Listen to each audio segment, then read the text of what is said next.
আসসালামু আলাইকুম রহমতুল্লাহ বরাকাতু। C programming এর ধারাবাহিক আলোচনা। আজকে আমরা আলোচনা করব পর্ব 4 এর ইনপুট আউটপুটের ইনপুট স্ক্যানআপ ফাংশন নিয়ে। তো আমাদের এখানে স্লাইডে যে সংজ্ঞাটা আছে সেটা একটু পড়ার চেষ্টা করি। স্ক্যানআপ ফাংশনটি সি প্রোগ্রামিং ভাষার একটি স্ট্যান্ডার্ড ইনপুট ফাংশন। এটা একটা স্ট্যান্ডার্ড ইনপুট ফাংশন যা ব্যবহারকারীর কাছ থেকে ডাটা গ্রহণ করার জন্য ব্যবহৃত হয়। অর্থাৎ আমাদের যে ব্যবহারকারী আছে বা ইউজার আছে তার থেকে ডাটা নেয়ার জন্য এটা ব্যবহার করা হয়। এটি studio.h হেডার ফাইলে সংজ্ঞায়িত থাকে। এটা হচ্ছে আমাদের ইনক্লুড studio যে ফাইলটা ইউজ করি হেডার ফাইলে এটা সংজ্ঞায়িত থাকে। স্ক্যানআপ কিবোর্ড থেকে ইনপুট নিয়ে নির্দিষ্ট ভেরিয়েবলে সংরক্ষণ করে। ইনপুট নেওয়ার সময় %d, %f, %c, %s অর্থাৎ আমাদের যে ডেটা টাইপগুলো আছে সেই জিনিসটা তাকে নির্ধারণ করে দিতে হয়। অর্থাৎ এই ফরম্যাট স্পেসিফায়ার ইউজ করে আমাদেরকে সেই বিষয়টা নির্ধারণ করে দিতে হয়। তো এখানে যেটা বলা হচ্ছে যে ইনপুট নেওয়ার সময় %d, %f, %c, %s ইত্যাদি ফরম্যাট স্পেসিফায়ার ব্যবহার করা হয়, যা কোন ধরনের ডেটা নেওয়া হবে তা নির্ধারণ করা হয়। সাধারণত স্ক্যানআপ ভেরিয়েবলের আগে অ্যাড্রেস মানে হচ্ছে অ্যাম্পারসাইন যে ইয়েটা আছে সিম্বলটা আছে সেটা ব্যবহার করতে হয়, যাতে ইনপুটকৃত মান সঠিকভাবে মেমোরিতে সংরক্ষিত হয়। ব্যবহারকারীর কাছ থেকে মান নেয়ার জন্য স্ক্যানআপ সি ভাষার একটি গুরুত্বপূর্ণ ফাংশন। অর্থাৎ ইউজার থেকে ইনপুট নেয়ার জন্য এটাই হচ্ছে আমার সবচেয়ে গুরুত্বপূর্ণ ফাংশন। তো আমরা যদি এটার একটু গঠনটা দেখি সেটা হচ্ছে যে আমাদের এখানে স্ক্যানআপ লিখতে হবে। এভাবে স্ক্যানআপ লেখার পরে আমাদের দুইটা পার্ট থাকবে, কমার আগে একটা পার্ট, কমার পরের আরেকটা পার্ট। এটা অনেকটা হচ্ছে আমাদের প্রিন্টিভের মতোই, কিন্তু লেফট পাশে এখানে আমাদেরকে যেটা করতে হবে শুধু আমাদের এখানে ফরম্যাট স্পেসিফায়ার ইউজ করতে হবে। এর বাইরে আমরা অন্য কোনো কিছু ইউজ করতে পারবো না। শুধু আমাদের এখানে ফরম্যাট স্পেসিফায়ার অর্থাৎ ডেটা টাইপগুলার ফরম্যাটগুলো বলে দিতে হবে। এবং রাইট পাশে কমার রাইট পাশে হচ্ছে আমাদের এখানে আছে অ্যাড্রেস অফ এ, অর্থাৎ এখানে আমাদের ভ্যারিয়েবলগুলো থাকবে। একের অধিক ভ্যারিয়েবল থাকতে পারে আর এখানে একের অধিক আমাদের ফরম্যাট স্পেসিফায়ার থাকতে পারে। এবং লাইন শেষে আমাদের এখানে সেমিকোলন দিতে হবে। আর সাথে হচ্ছে আমাদের সবসময় খেয়াল রাখতে হবে অ্যাড্রেস অফ ইউজ করতে হবে। অ্যাড্রেস অফ যদি আমরা ইউজ না করি আমাদের এই যে ভেরিয়েবল, এই ভেরিয়েবলের যে মেমোরির অ্যাড্রেস সে খুঁজে পাবে না, তখন ডাটাটা কোথায় রাখবে সে কিন্তু কনফিউশনে চলে যাবে। সেই জন্য আমাকে অবশ্যই আমাদের এই অ্যাড্রেস অফ ইউজ করতে হবে। নেক্সট হচ্ছে আমরা যদি এখানে একটু এক্সাম্পল হিসেবে দেখি, যেমন এখানে integer age printf enter your age দেওয়া আছে এবং এখানে আমরা %d দিলাম। %d মানে হচ্ছে আমাদের এখানে ইন্টিজার ভ্যালু নেবে। কমা দিয়ে আমরা অ্যাড্রেস অফ এজ, এই যে ভেরিয়েবলের নামের আগে কিন্তু আমরা দিয়ে দিছি কি অ্যাড্রেস অফটা দেওয়ার মূল কারণটা হচ্ছে এই যে ভেরিয়েবল, এই ভেরিয়েবলের একটা মেমোরি অ্যাড্রেস আছে, সেই মেমোরি অ্যাড্রেসটা সে হোল্ড করবে বা সেই মেমোরি অ্যাড্রেস অনুযায়ী সে ভ্যালুটা নিয়ে সংরক্ষণ করবে, নাহলে সে কিন্তু অ্যাড্রেস খুঁজে পাবে না। এসিল হচ্ছে আমাদের স্ক্যানআপের কাজ। এখন আমরা সেই বিষয়টা প্র্যাকটিক্যালি দেখব। তো প্র্যাকটিক্যালি দেখার জন্য আমরা আমাদের কোড ব্লকে চলে যাব। আমাদের এখানে এই বিষয়গুলো আমরা কেটে দিব।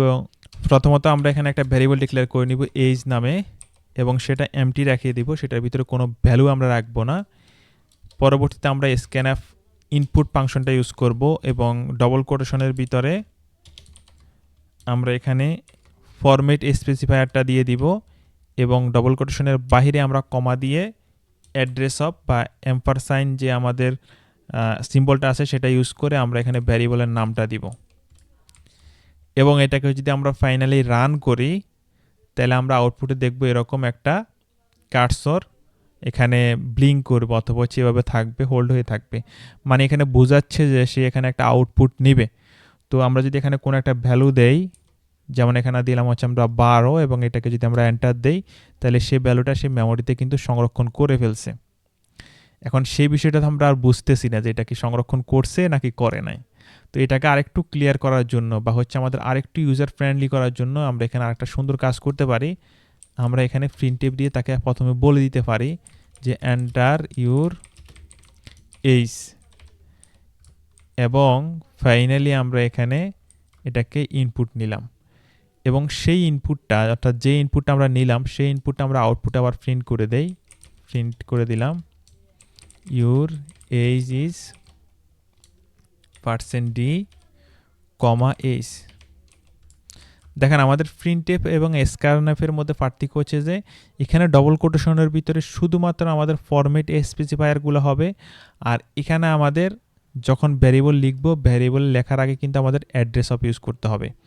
আর এখানে আমাদের প্রিন্টএফের ক্ষেত্রে যেটা হচ্ছে আমরা স্ট্রিংও রাখতে পারতেছি, আমরা এখানে এসকেপ সিকোয়েন্স রাখতে পারতেছি, এখানে আমরা ফরম্যাট স্পেসিফায়ার রাখতে পারতেছি এবং ভ্যারিয়েবলটা সিঙ্গেল থাকবে। তো এখন যদি আমরা এটাকে রান করি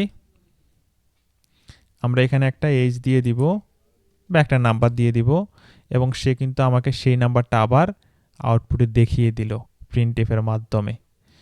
তাহলে আমরা এখানে কি করলাম, ইউজার থেকে একটা ইনপুট নিলাম, সেই ইনপুটটা আউটপুট আমরা দেখতে পাচ্ছি।